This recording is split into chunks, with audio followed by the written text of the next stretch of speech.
નમસ્તે વિદ્યાર્થી મિત્રો, હું પ્રજ્ઞા શાહ, યોગા એક્સપર્ટ. તમારી સાથે આજે ઓમ રિસાઇટેશન કેવી રીતે કરવું ને એના વિશે વાત કરું છું. ઓમ રિસાઇટેશન આમ તો ભ્રામરી જેવું જ છે, પણ જ્યારે તમે ઓ બોલો ને ત્યારે તમારા બંને હોઠનો શેપ ઇંગ્લિશ લેટર ઓ જેવો હોવો જોઈએ. અને ઓ અગર 3 સેકન્ડ બોલાય તો મ 6 સેકન્ડ.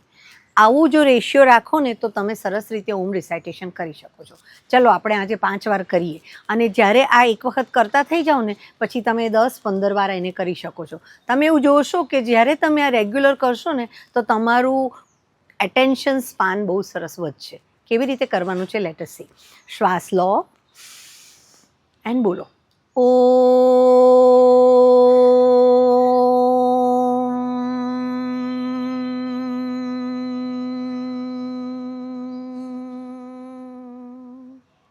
ફરી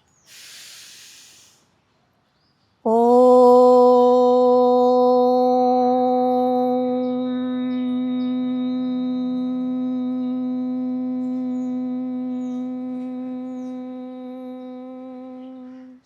ફરી એકવાર શ્વાસ લો ઓ.